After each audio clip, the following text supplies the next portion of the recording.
전도사님이 여기 CG에 왔어요.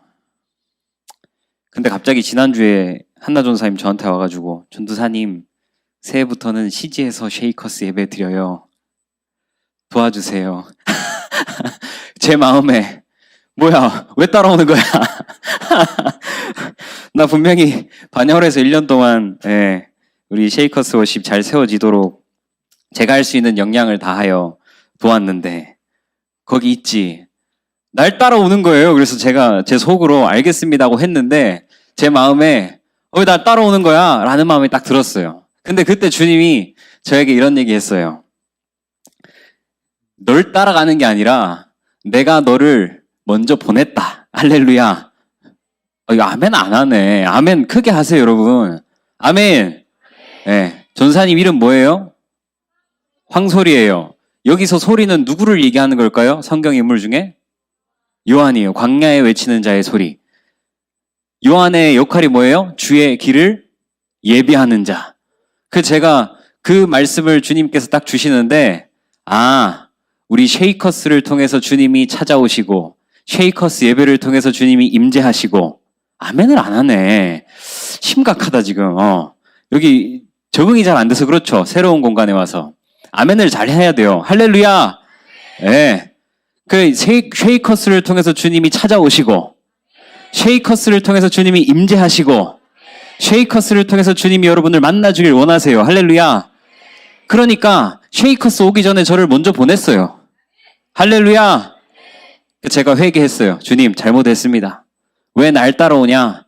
가 아니라, 주님이 나를 먼저 보내서, 쉐이커스를 이곳에서 새롭게 예배를 시작하게 하고 새로운 시작을 하게 하고 할렐루야.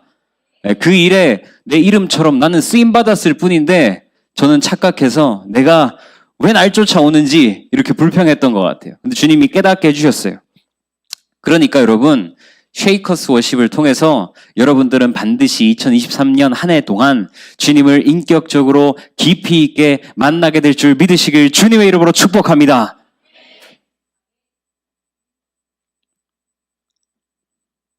그래서 날 먼저 보냈다는데 뭐 내가 할 말이 있어요? 처음엔 불평했다가 맞잖아요. 주의 길을 예비하는 요한의 이름을 가진 황소리 전도사가 CG로 먼저 와서 다 정리 깨끗하게 해놓고 여러분들 편하게 예배 드릴 수 있도록 할렐루야. 저는 그래서 깨달았어요. 이름대로 사는구나. 이름대로 사는구나. 여러분도 여러분의 이름대로 아름답게 멋지게 살아갈 줄 믿으시길 주님의 이름으로 축복합니다. 그래서 쉐이커스 1년 예배를 드렸고 이제 2년 차잖아요. 새해가 됐고 새로운 시작을 합니다. 여기 이 CG에서. 저도 여기 생소해요. 저도 반야월에서만 3년 있었기 때문에 여기 와서 이렇게 사회 보고 예배 인도하고 막 찬양하고 이런 게 굉장히 어색하고 그렇습니다. 그러나 하나님께서 이곳에서 새 일을 행하시겠다고 약속하셨고 이곳에서 새로운 시작을 하시겠다고 약속하셨으니 우리 모두가 이 새로운 시작과 새로운 스타트를 기대하는 마음으로 우리 함께 예배하면 좋겠습니다. 할렐루야. 쉐이커스만 새로 시작하는 게 아니라 우리 청년들도 이제 하나로 뭉쳤어요. 그래서 이제 뉴하트 워십으로 우리는 또 출발합니다. 그것도 이제 여기서 CG에서 새롭게 시작해요. 그러니까 하나님이 여기서 새로운 일들을 많이 이루실 것 같아. 할렐루야. 그래서 좀 기대하는 마음으로 또 여러분도 나중에 졸업하고 올라올 거 아니에요. 그죠? 뉴하트로 올라오면 또 만나고 같이 예배하고 할렐루야. 그래서 전사님 사실 갑자기 설교를 해달라 그래가지고 무슨 얘기를 할까? 근데 주님이 이번 주에 저에게 주신 깊이 있게 저를 개인적으로 만나주신 은혜가 있어서 그걸 나누고자 해요. 할렐루야. 네. 여러분 요한 아시죠? 침례 요한. 전사님 이름이 광야에 외치는 자의 소리 할 때 소리예요. 그래서 목사님이 맨날 그래요. 황소리는 요한이고 황진리는 길이요 진리요 생명인 예수님이다. 그래서 누가 더 크냐? 예수님이 크다. 둘째가 더 큰 사람이 될 거다. 항상 그렇게 얘기하세요. 제가 기분이 나쁘면서도 인정해요, 저는. 나는 요한이고, 진리는 예수님이겠죠. 그러나, 이 요한이 이 땅 가운데 와서 예수님이 오실 길을 예비한 것은 굉장히 중요한 거고, 그리고 이 요한에 대해서 성경은 여자가 낳은 자 중에 가장 큰 자다라고 평가하고 있어요. 할렐루야. 예. 뭐 기분 나쁜 거 있어요? 예. 여자가 낳은 자 중에 가장 큰 자가 요한이다. 그래서 이제 요한 얘기를 좀 할 텐데, 전사님이 작년 11월에 성지 연구를 다녀왔어요. 이제 25일 동안 이스라엘 요르단을 이렇게 다 돌아다녔어요. 근데 이제 요한에 대한 얘기를 해야 되니까 전사님이 이렇게 생각을 해보니까 세 가지 정도 장소가 떠오르더라고요. 첫 번째는 마케루스, 이 헤롯 왕의 별장이에요. 별장이 3개 있는데 그 중에 하나예요. 너무 멋진 위치에 있어요. 바로 앞에는 사해 바다가 있고, 바로 뒤에는 요르단의 그 산악지대, 어마어마한 산악지대, 1000m가 넘는 산악지대가 이 뒤를 바치고 있고, 앞에는 사해 바다가 있고, 그 사이에 딱 이 마케루스라는 별장, 요새예요. 요새 중에 요새입니다. 이제 거기에 갔는데, 거기 이제 꼭대기로 이렇게 걸어서 올라갑니다. 길이 하나예요. 원웨이예요. 원웨이. 그러니까 한 곳으로밖에 못 올라오고 못 내려가요. 그러니까 완벽한 요새인 거예요. 적들이 쳐들어 올라 그래도 올라올 수 없는. 그 이제 꼭대기로 걸어서 올라가니까 거기에 이제 뭐가 있느냐? 거기에 이제 침례 요한이 목이 잘린 참수터가 거기 있어요. 거기서 요한이 참수를 당했다고 많은 학자들이 얘기합니다. 그래서 전사님이 거기 가서 이 요한의 참수터가 어디일까? 거기 지금 뭐 아무것도 없어요. 이렇게 터만 있지 뭐 건물이 있거나 그러진 않잖아요. 이렇게 돌아다니면서 봤습니다. 근데 신기하게 거기에 미국에서도 큰 그룹으로 왔어요. 우리는 5명, 6명에서 갔고, 거기는 한 30명 되는 이 대그룹이 왔습니다. 미국의 어떤 교회에서 온 것 같아요. 그리고 그 가이드 하는 남자, 나이가 드신 목사님이 계신데, 그분이 가이드고, 목사님인 것 같아. 영어로 막 하면서, 여기가 어떤 곳인지, 여기가 존 더 베프티스트가 목 잘려 죽은 곳이 여기라고, 예. 내가 뒤에는 영어로 못하겠어. 기억이 안 나. 앞에만.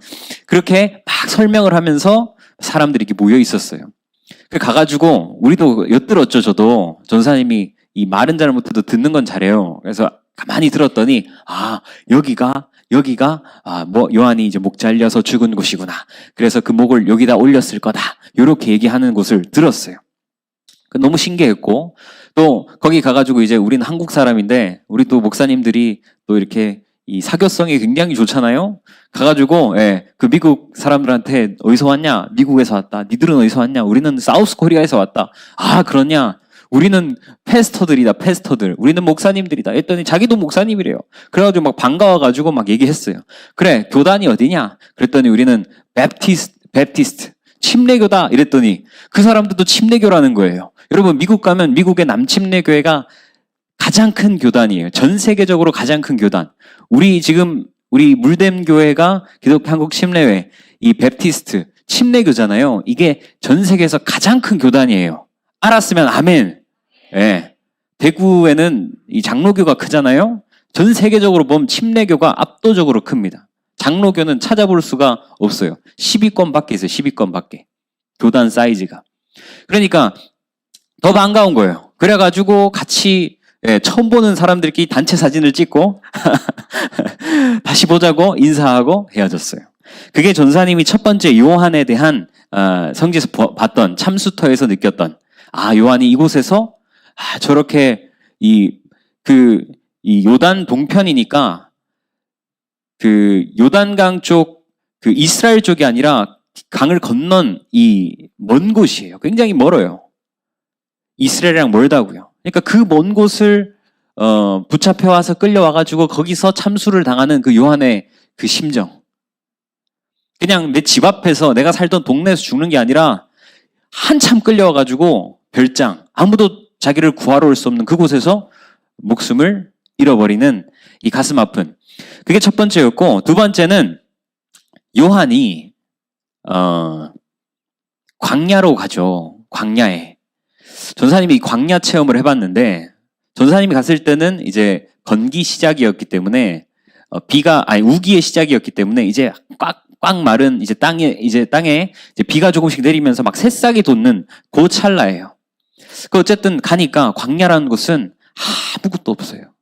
아무것도 없어요. 돌만 굴러다녀요. 허허 벌판이에요. 산도 없고 나무도 없고 아무것도 없어요. 그런 광야 한복판에서 이 요한이 살았다는 거죠. 그래서 이제 쿰란 공동체라는 곳을 가는데 거기가 뭐가 유명하냐면 그 성경의 사본, 성경을 옛날에는 이게 손으로 쓰는 거예요. 써서 이거를 전수하고 이거를 남겨놓고 이렇게 하는 거예요. 근데 이제 쿰란 공동체 이 사람들은 굉장히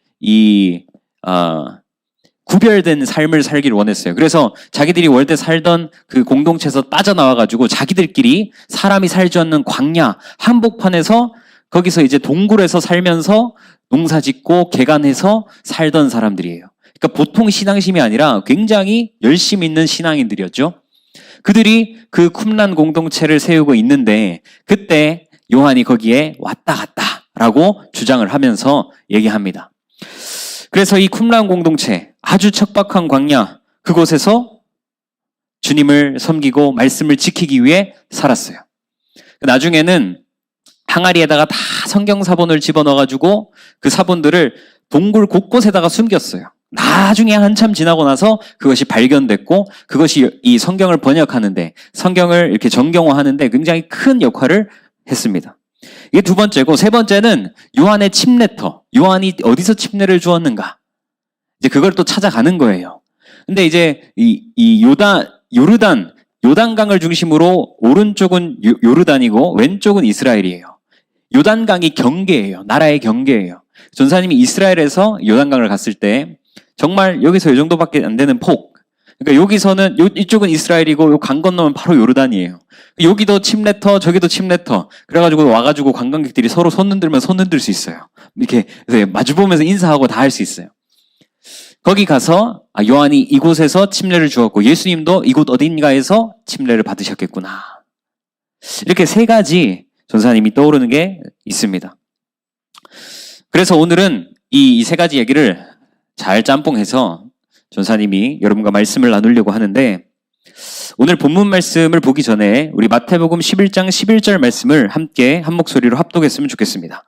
마태복음 11장 11절 함께 읽어볼게요. 시작!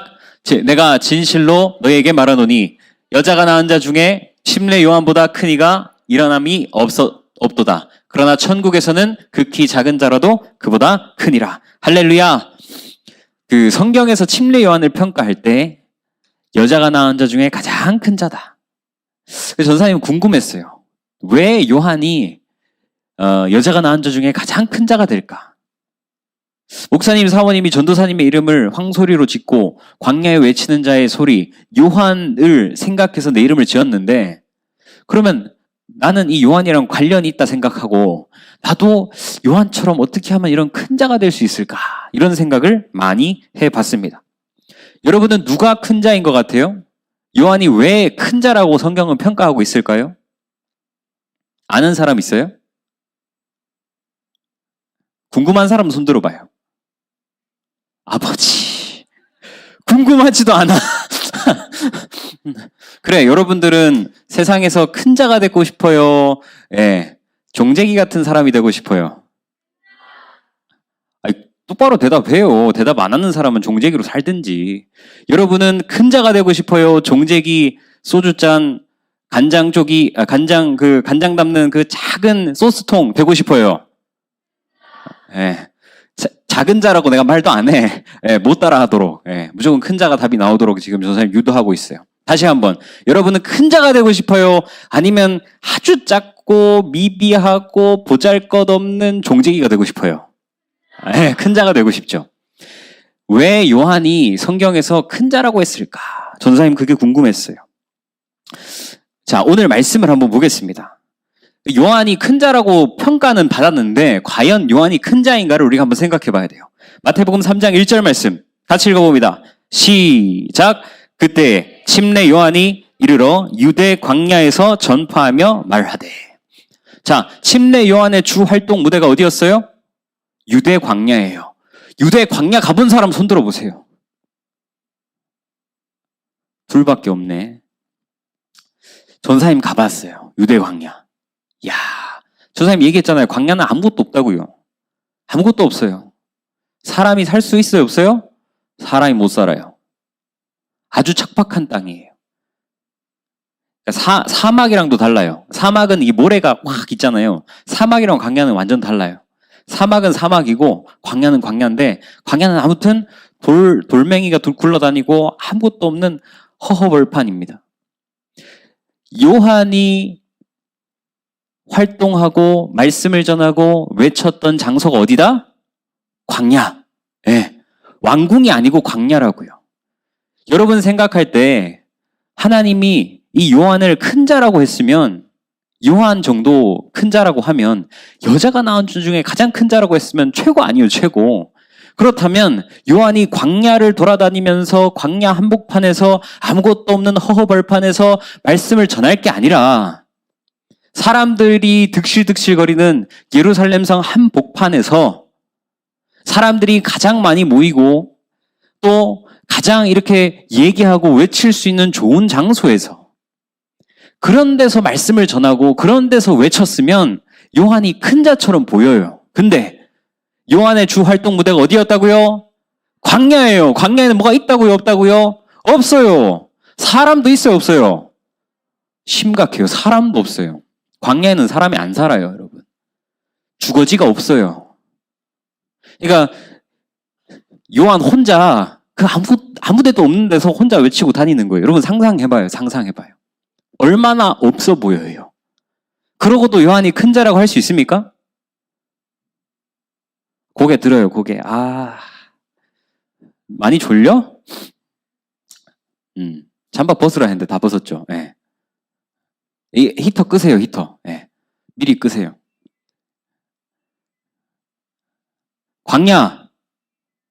광야에서 안 되겠다. 자, 하민아, 일로 나오세요. 빨리 나오세요, 빨리. 예. 자. 만약에 하민이가 여기 서서 여러분에게 뭔 말을 하면 여러분들이 박수도 쳐주고 환호도 할 거예요. 근데 만약에 하민이가 여기 말고 지금 저 여기 밖에, 예, 지금 아무도 없어요, 밖에. 혼자 나가가지고 막 외치고 다니면 얘 정상이에요, 비정상이에요? 비정상이래요. 지가 그랬어요. 난 아무 말도 안 했어. 지가 그랬어요. 심각한 비정상이란 말이에요. 그러면 여러분 봤을 때 하민이가 큰 자처럼 보여요? 예, 심각한 착각 속에 있는, 예, 바보 같은 인간이죠. 미안해. 예를 든 거예요. 들어가세요. 그러니까 요한도 보세요. 요한이 그 광야 한복판에서 외치고 다니면 누가 요한을 큰 자라고 인정하겠냐고요. 뿐만 아니라 두 번째 4절 말씀 같이 읽습니다. 시작. 이 요한은 낙타 토롯을 입고 허리에 가죽띠를 띠고 음식은 메뚜기와 석청이었더라. 자, 다시 질문합니다. 요한이 활동 무대가 어디였다고요? 광야 한복판. 사람이 있어요, 없어요? 혼자서 소리 지르고 다니는 거예요. 상상하세요. 그 다음, 요한이 먹는 음식이 뭐예요? 네, 메뚜기와 석청. 메뚜기 먹어본 사람? 메뚜기 뒷다리라도 먹어봤다. 손 들었어요. 네. 문희숙 집사님. 손 든 거 맞죠? 네. 뒷다리 맛이 어떻던가요? 자, 메뚜기 뒷다리가 맛있다고 하면 여러분들 생각할 때 큰 자 같아요, 작은 자 같아요? 심각하게 작은 자 같아요. 제가 봤을 때는. 요즘 시대에 메뚜기 뒷다리, 애들 안 먹으려고 하죠. 이상하게 봅니다. 자신 있게 들었지만 그때는 뭐 먹을 수 있었어요. 옛날이니까. 근데 지금은 못 먹어요. 그러니까 메뚜기와 석청을 먹고 낙타 털옷, 낙타 본 사람 손 들어봐요, 빨리. 내가 낙타 본 적이 있다. 가까이서. 낙타 가까이서 보면 정말 웃기게 생긴 거 알아요? 입술, 코 이런 게 완전 너무 못생겼어요. 이번에 전사님 성지순례 갔어. 성지 연구 갔을 때도 봤어. 내가 엘림이 보여주려고 일부러 가까이서 막 찍었거든요. 정말 못생겼어요. 그리고 냄새가 장난이 아니에요. 냄새가, 몸에서 나는 냄새가. 근데 그런 낙타 털로 된 옷을 입고 다니는 요한을 생각해 보세요. 메뚜기 뒷다리를 잡아먹고 낙타 털옷을 입고 광야에서 외치고 다니는 요한의 모습을 상상해 보세요. 그가 여러분이 봤을 때는 큰 자처럼 보여요? 작은 자처럼 보여요? 작은 자처럼 보여요. 근데 왜 성경은 이 요한을 큰 자라고 말했을까? 그 이유가 있어요. 3절 말씀 보겠습니다. 3절 말씀. 같이 한번 읽습니다. 시작. 그는 선지자 이사야를 통하여 말씀하신 자라. 일러스되 광야에 외치는 자애가 소리가 있어 이르되 너희는 주의 길을 준비하라. 그가 오실 길을 곧게 하라 하였느니라. 아멘. 할렐루야. 전사님 이 말씀 보고 깨달았어요. 아, 요한이 왜 큰 자일까? 아무리 봐도 요한은 광야에서 낙타토롯 입고 메뚜기와 석청을 먹는 작은 자처럼 보이는데 예수님은 요한을 가장 큰 자라고 평가하는 이유가 뭘까? 그 이유가 오늘 아까 3절 말씀. 주의 길을 예비하는 자였기 때문인 줄 믿으시길 주님의 이름으로 축복합니다. 요한이 큰 자인 것은 누구를 소개하는 사람이에요?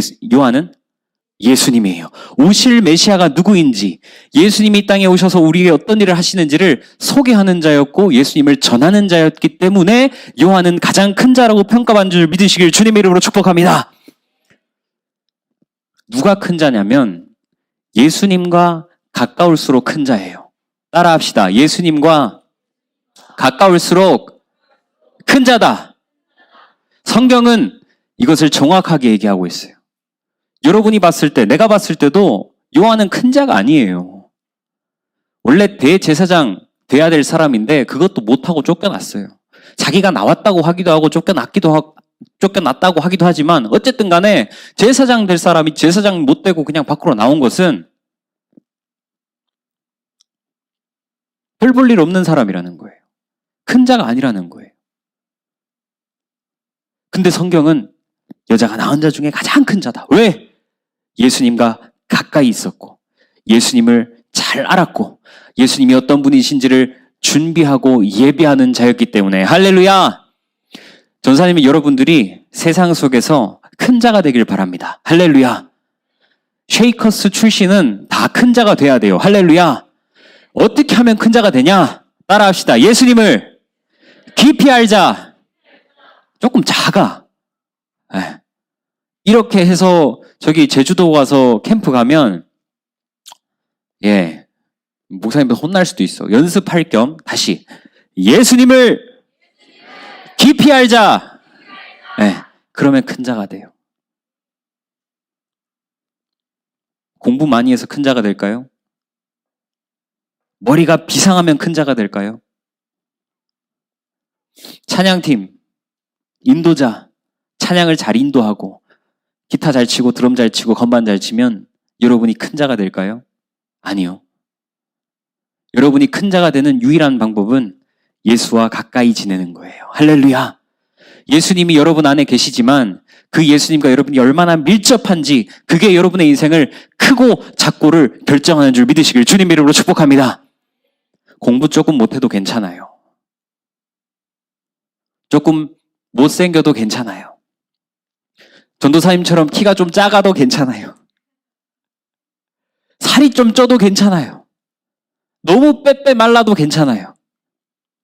큰 자와 작은 자는 외모로 결정되는 게 아니라 내가 얼마나 예수님과 밀접한 관계가 있는가, 내가 얼마나 예수님을 깊이 아는가, 내가 얼마나 예수님과 친밀한가가 여러분의 인생에 큰 자와 작은 자를 나눌 줄 믿으시길 주님의 이름으로 축복합니다. 그래서 쉐이커스 우리 친구들은 꼭 기억해야 돼요. 나는 예수님을 사랑하는 자, 나는 예수님을 깊이 아는 자, 나는 예수님과 밀접한 자, 예수님과 가까이 지내는 자가 되어 나는 큰 자가 되겠다. 할렐루야. 다른 걸로 큰 자 되려고 하지 말고 여러분이 아는지 모르겠는데 여러분들을 큰 자 만들려고 전도사님부터 선생님들부터 매우 심히 노력하고 있는 거 알아요? 몰라요? 아버지. 왜 대답을 안 하는 거야? 몰라서 모르는 거지, 그지? 여러분 왜 미션 하는 줄 아세요? 여러분 왜 맨날 큐티 하는 줄 아세요? 여러분은 왜 이렇게 쉐이커스 워십 나와서 예배 드리는 줄 아세요? 왜 전도사님이 밤에 혼자 바이블 위드미 켜가지고 거기 들어오라 해가지고 성경 읽게 하는지 아세요? 왜 목사님이 금요일마다 여러분 올려와가지고 거기서 안수기도 하고 축복기도 하고 왜 그렇게 하는지 아세요? 여러분들을 예수와 가깝게 해서 여러분의 인생을 큰 자로 만들고 싶은 거예요. 할렐루야! 솔직히 교사들도 잘 몰랐을 거예요. 전도사님이 하라고 했으니까 했는데 이제는 생각해야 돼요. 여러분들이 요구하고 여러분들이 아이들에게 권면하고 하는 것이 이 아이들을 큰 자로 만드는 일인 줄 알고 담대하게, 아니 뭐 성경 읽으라고 하고 기도하라고 하고 예배 나오라고 해가지고 얘네들을 작은 자 만들려고 하는 게 아니잖아요. 교사들은, 전도사님은 그 마음을 가져야 돼요. 내가 우리 아이들을 큰 자로 만들겠다. 할렐루야. 네. 우리가 할 수 있는 것은 그들로 하여금 어떻게 하면 더 예수와 가깝게 할 것인가? 예수님과 함께 친밀하게 할 것인가? 어떻게 하면 예수님과 더 밀접한 관계가 되게 할 것인가? 그것만 생각하는 거예요. 그리고 권면하고 외치고 선포하고 끌고 가고, 또 우리 학생들은, 우리 청소년들은 이렇게 자꾸 뭘 하라고 해서 불평하고 원망하지 말고 그것으로 말미암아 내가 주님과 조금만 더 가까워질 수 있으면 나는 큰 자가 된다고. 할렐루야. 여러분의 인생이 큰 자가 되는 인생이 되기를 주님의 이름으로 축복합니다. 여자가 낳은 자 중에 가장 큰 자가 될 수 있기를 주님의 이름으로 축복합니다. 그렇게 돼야 돼요. 누가 큰 자인가? 예수와 밀접한 자가 큰 자예요. 할렐루야. 예수님과 더 가까워지기 위해서 여러분 신앙생활 하세요. 예수님과 더 가까워지기 위해서 성경 읽고 예배하고 찬양하세요. 다른 목적이 아니에요. 나 찬양 잘하고 나 기타 잘 치고 나 반주 잘하고 드럼 잘 치는 것을 뽐내기 위해서 하는 게 절대 아니에요. 여러분이 섬기고 또 방송팀 저기 고생하는 거 아는데 여러분들이 왜 그렇게 하냐면 그걸 통해서 내가 주님과 더 가까워지길 원합니다. 할렐루야. 네. 그렇게 해야지 은혜가 있지. 그냥 앉아서 하고 있으면 아무 생각 없이 하면 무슨 남는 게 있냐고요. 내가 드럼을 치면서 주님과 더 가까워지길 원합니다. 내가 찬양 인도하면서 주님과 더 가까워지길 원합니다. 내가 PPT를 넘기면서 주님과 더 가까워지길 원합니다. 할렐루야! 그냥 하지 마시고 이 모든 게 여러분으로 하여금 큰 자 되기 위한 하나님의 역사인 줄 알고 작은 것이라도 기뻐하며 감사하며 이것을 통해서 예수와 더 가까워지고 밀접하게 해서 나를 큰 자로 바꾸실 주님 앞에 감사와 찬양과 영광을 올려드리는 우리 청소년 다 될 수 있기를 주님의 이름으로 축복합니다. 사실 전사님 오늘 그 말씀의 제목을 쭉정이 인생이라고 적었어요. 전사님 3가지를 얘기하려고 했는데 하나는 했고, 누가 큰 자인가? 2번째 넘어갈게요. 3번째 바로 할게요. 이 알곡과 쭉정이 얘기가 나와요. 이제 상황이 어떻냐면, 일단 말씀을 볼게요. 마태복음 3장 5절 6절. 3장 5절 6절. 같이 읽습니다. 시작!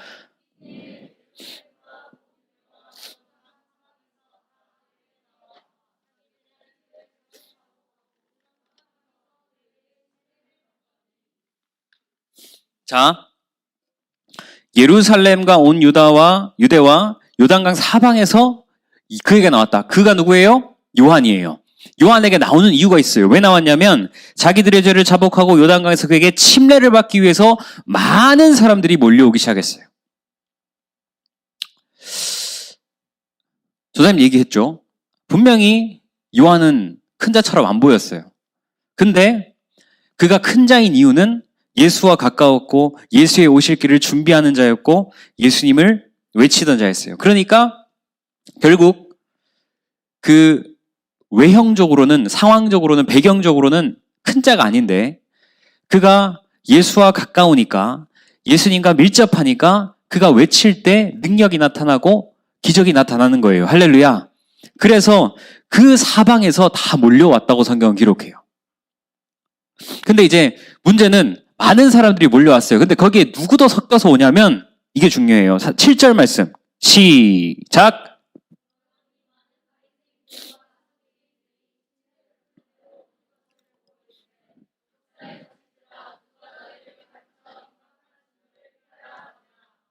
이야, 많은 사람들이 몰려오는데 그 중에 바리새인과 사두개인, 다시 말하면 그 당시 종교 지도자들, 목회자들도 같이 오는 거예요.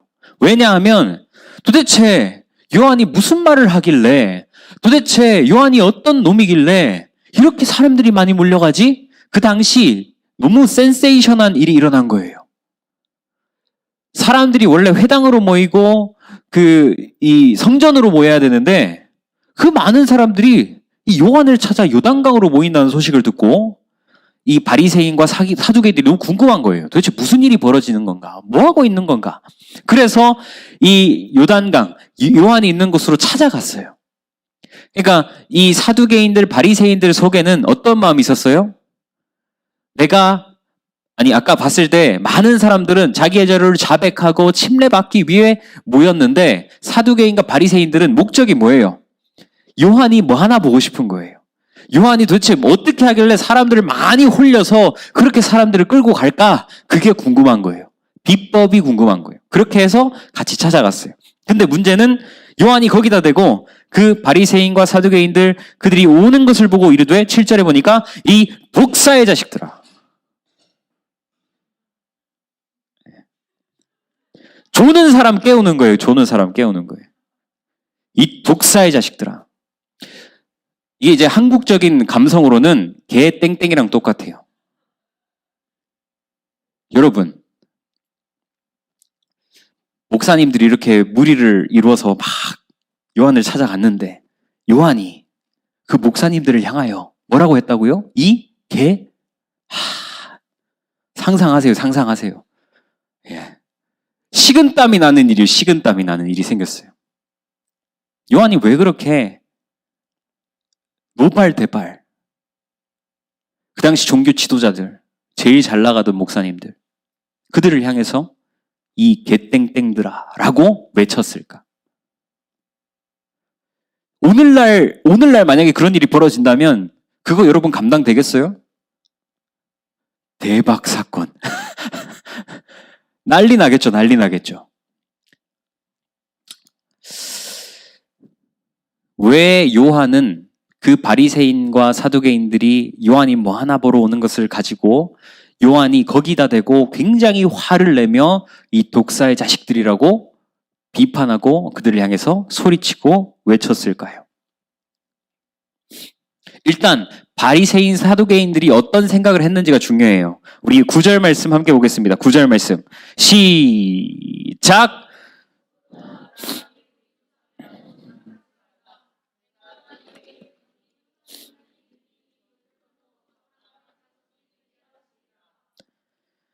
자, 속으로 무슨 생각을 했다고요? 바리새인 사두개인들이 무슨 생각하냐면 우리는 아브라함의 자손이다.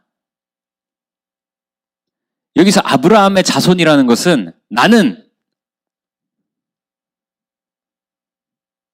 의로운 자고 나는 선택받은 자고 나는 구원받은 자다. 이 생각을 하는 거예요. 아브라함의 자손이라는 그 말의 의미가 이 모든 것을 함축하고 있어요. 근데 이제 이 요한을 찾아오는 두 부류가 있다 했잖아요. 많은 사람들이 왜 왔어요? 자기 죄를 자복하고 침례받기 위해 왔어요. 근데 이 바리새인 사두개인들은 왜 왔어요? 보려고 온 거예요. 근데 그들 마음속에 어떤 마음이 있었어요? 우리는 아브라함의 자손이다. 우리는 선택받은 자들이다. 우리는 의로운 자들이다. 우리는 구원받은 자들이다. 그 마음을 품고 오니까 요한이 거기다 대고 이 독사의 자식들아 라고 쌍욕을 하는 거예요. 그러면서 요한이 이 3장 12절 오늘 본문 마지막 말씀 같이 한번 읽어볼게요. 시작. 알곡은 모아 곡간에 들이고 쭉정이는 꺼지지 않는 불에 태우시리라. 이 말씀을 들었을 때 이거 누구 들으라고 한 소리 같아요? 바리새인 사두개인 들으라고 한 소리예요. 제가 얘기했죠. 바리새인 사두개인들은 내가 아브라함의 자손이다. 쉽게 말하면 나는 알곡이다 라고 생각하는 자들이에요. 그러면 바리새인 사두개인들이 봤을 때 자기들이 알곡이라면 누가 쭉정이에요? 지금 요한을 찾아온 수많은 일반 사람들. 자기 죄를 자백하고 자기 죄를 회개하고 주님 앞에 엎드리고 울고 있는 그들이 사두개인 바리새인 눈에는 쭉정이고 자기들은 아브라함의 자손이라는 것은 우리가 알고 있다라는 착각을 하고 있다는 것입니다. 그러니까 요한이 거기다 대고 알곡은 거두어 드리고 쭉정이는 불에 태워버리겠다. 요한이 말하는 알곡과 쭉정이는 누굴까요? 요한이 말하는 알곡은 요한 앞에 침례받기 위해서 자기의 죄를 회개하고 자복하는 자들이 알곡이고 방금 자기를 찾아온 바리새인과 사두개인들이 쭉정인 거예요. 똑같은 말씀을 요한이 하는데 받아들이는 사람은 다르게 생각하는 거예요. 그 전사님이 궁금한 게 생겼어요. 누가 알곡이고 누가 쭉정인가? 여러분이 알곡이라고 생각합니까? 쭉정이라고 생각합니까? 손 들을까요, 한번? 난 알곡이다. 그러면 난 쭉정이다. 뭐 손 안 들면 뭔데? 뭔데? 아직 알곡과 쭉정이가 붙어 있어요, 지금? 웃지도 않고 울지도 않고 아멘도 안 하고 아버지. 여러분은 알곡 같아요? 쭉정이 같아요? 여러분 속으로 한번 질문해 보세요. 바리새인 사두개인들은 자기가 스스로 알곡인 줄 알았어요. 아브라함의 자손이다. 이 얘기하는 이유가 우리가 알곡이다. 우리가 진짜다. 근데 요한은 반대로 네가 알곡이 아니라 너는 쭉정이야. 자기 죄를 자복하고 회개하는 자가 알곡이야. 할렐루야! 그래서 전도사님도 이 말씀을 묵상하면서 새벽에 글을 썼어요. 전사님이. 전사님 큐티를 하거든요. 다 하진 않아요. 근데 어쩌다 한 번씩 해요.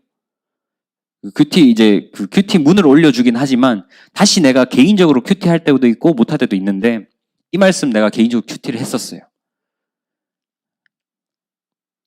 전도사님이 알곡인 줄 알았어요. 내 노력과 내 열심과 내 이런 사역의 스킬, 이런 아이디어, 이런 것들이 나를 알곡으로 만들 줄 알았고 그렇게 사역하고 그렇게 노력하면 나도 알곡 목회자가 될 줄 알았어요. 근데 이 말씀을 이렇게 보는데 요한이 외쳤던 그 소리가 나에게 레마로 들려오는 거예요. 나는 알곡이라고 생각했는데 그 요한의 외침이 딱 들어오는 순간 내가 알곡이 아니었구나. 내가 쭉정이었구나.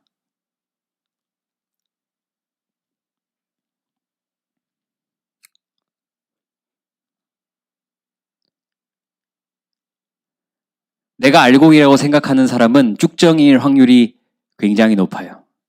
전사님처럼. 난 내가 알곡인 줄 알았거든요. 근데 그 요한을 찾아왔던 수많은 사람들, 다 자기 죄를 고백하고 침례받았던 그 사람들은 다 자기가 쭉정이라고 생각했어요. 내 인생은 쭉정이 같은 인생이야.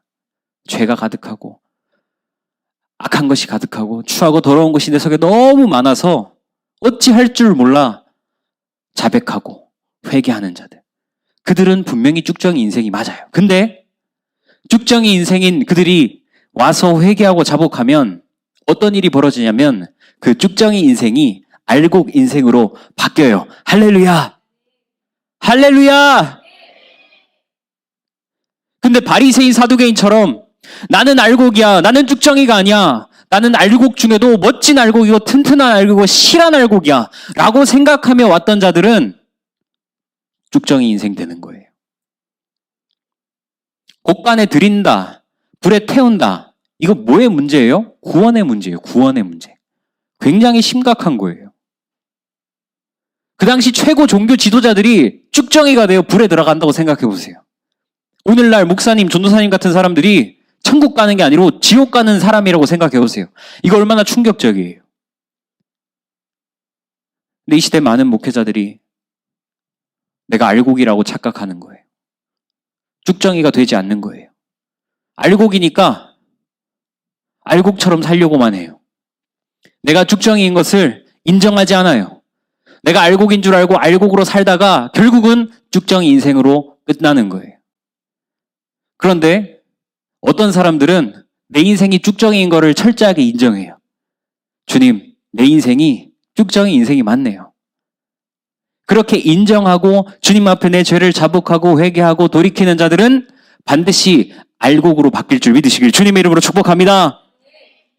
그래서 전사님, 여러분의 인생이 쭉정이 인생이라고 고백하는 자들이 다 돼야 돼요. 주님 앞에. 주님, 내 인생이 쭉정입니다. 내 인생이 쭉정이라고 고백하고 자백하고 주님 앞에 회개하는 자들은 반드시 주님이 여러분의 인생을 쭉정이에서 알곡으로 바꿔줄 줄 믿으시길 주님 이름으로 축복합니다. 근데 여러분 중에 어떤 사람, 나 그래도 알곡인데요. 나는 나쁜 짓 안 하는데요. 나는 철저하게 세상과 단절해서 죄 짓지 않고 범죄하지 않고 나쁜 거 안 보고 친구들 다 정리하고 나는 교회에만 있고 나는 말씀 보는 게 좋고 성경 읽는 게 좋고 기도하는 게 좋고 교회 오는 게 좋은데요. 그렇게 생각해서 스스로 알곡인 줄 착각하면 이건 심각한 문제인 거예요. 전사님이 큐티를 하면서 엄청나게 회개했어요. 주님, 내 열심으로 알곡 인생 만들려고 했고 내 노력으로 알곡 목회자 되려고 했습니다. 근데 이 말씀을 딱 봤는데 너는 쭉정이다. 그 이상도 그 이하도 아니다. 제 마음이 무너지면서 주님 죄송합니다. 주님, 제 인생이 쭉정이 인생이 맞습니다. 그렇게 인정하니까, 그리고 나를 돌아보면서 내 죄를 자백하고 주님 앞에 고백하니까 주님이 그래, 너 같은 쭉정이 인생, 알곡 인생 만들려고 나 예수가 이 땅에 왔다. 할렐루야. 할렐루야. 그럼 여러분 생각해야 돼요. 여러분 알곡 되고 싶어요? 쭉정이 되고 싶어요? 아버지! 알곡 되고 싶어요? 쭉정이 되고 싶어요? 쭉정이 돼야지, 쭉정이 돼야지. 반대로 생각했구나. 여러분 쭉정이 돼야 돼요. 오늘 설교 제목이 뭐라 그랬어요, 전사님이? 쭉정이 인생이에요. 여러분은 쭉정이 인생이 돼야 돼요. 여러분이 쭉정이 인생이 되면 그것을 알고 여러분이 여러분의 죄를 자백하고 고백하는 자들이 되면 예수님이 여러분의 인생을 어떤 인생으로 바꿔줘요? 알곡 인생으로 바꿔주는 거야. 할렐루야. 니들이 노력한다고 알곡 인생이 되는 게 절대 아니라고. 알곡 되려고 하지 마세요. 쭉정이 되세요.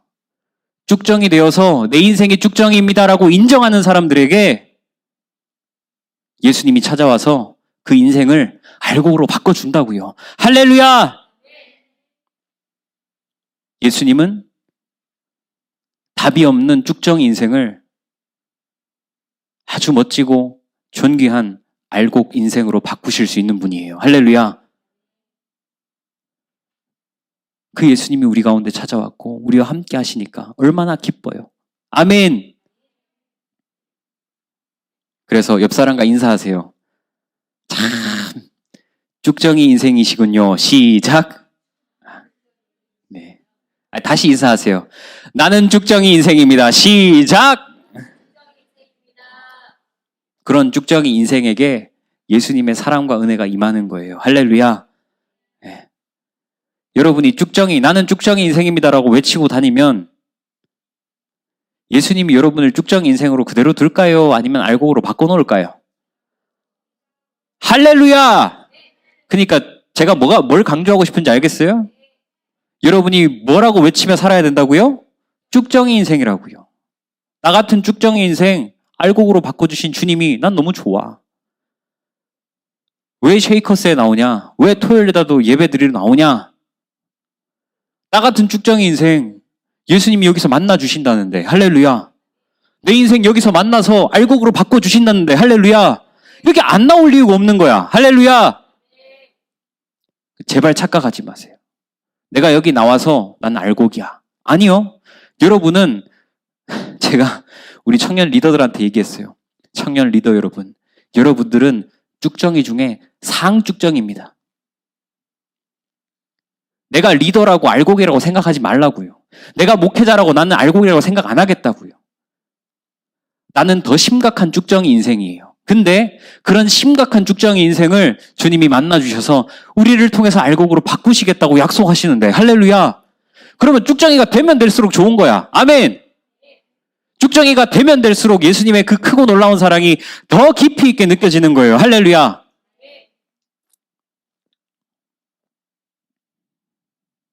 결론입니다. 진짜 여러분, 바리새인, 사두개인들은 절대 자기 쭉정이라고 안 했어요. 내가 기도를 얼마나 하고, 내가 헌금을 얼마나 하고, 내가 교회에서 얼마나 많은 일을 하고, 이것만 자랑하던 사람이에요. 예수님도 와가지고 똑같이 대제사장 서기관들에게 다 얘기해요. 이 독사의 자식들아. 요한만 그렇게 한 게 아니고 예수님도 똑같이 얘기해요. 2번 얘기해도 바리새인 서기관들은 알아들어요? 못 알아들어요? 못 알아들어요. 자기가 그래도 알곡인 줄 아는 거예요.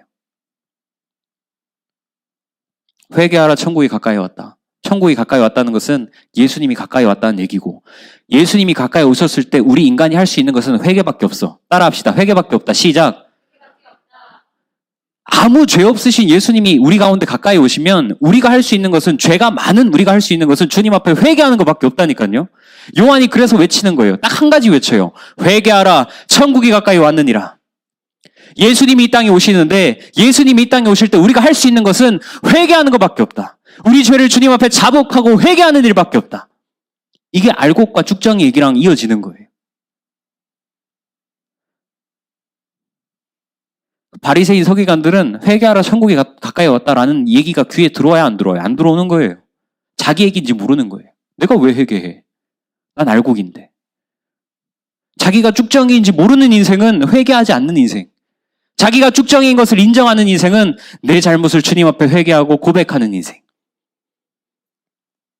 내 잘못을 주님 앞에 꺼내놓으면 부끄러운 게 아니라 주님이 그 모든 죄를 용서하시고 깨끗하게 사해 주시고 우리를 존귀한 알곡으로 바꿔주실 줄 믿으시길 주님의 이름으로 축복합니다. 그래서 우리 쉐이커스는 이번 주 내내 서로를 쭉정이로 부르세요. 네. 안녕 쭉정이. 한번 해볼까요? 옆에 시작. 네. 네. 쭉정이로 부르는 게 자존심 상할 일이 아니라 내가 더 심각한 쭉정이였어를 자랑하는 게 은혜예요. 은혜. 심각한 쭉정이일수록 주님의 사랑이 심각하게 많이 넘치는 거야. 할렐루야. 예. 네. 그래서 여러분, 이번 한 주간 내일도 주일날 만나면 이름 부르지 말고 쭉정이로 불러요. 한 주간만. 서로 쭉정이가 되세요. 그리고 여러분 한번 느껴보세요. 그래. 할 때마다 안녕 쭉정이 하면서, 그래, 안녕 쭉정이 하면 내가 쭉정이인 게 또 생각날 거 아니에요. 그래, 그런 쭉정이 인생을 알곡으로 바꿔주신 주님이 나와 함께 하시고, 오늘도 나를 만나주시고, 할렐루야. 어찌 아니 기뻐할까? 할렐루야. 그래서 우리 쉐이커스는 이번 한 주간 쭉정이가 되시고, 네, 전사님은 가장 큰 쭉정이, 우리 교사들은 두 번째 나쁜 쭉정이, 그리고 우리 애들은 그래도 좀 나은 쭉정이, 어쨌거나 쭉정이, 우린 다 쭉정이. 할렐루야.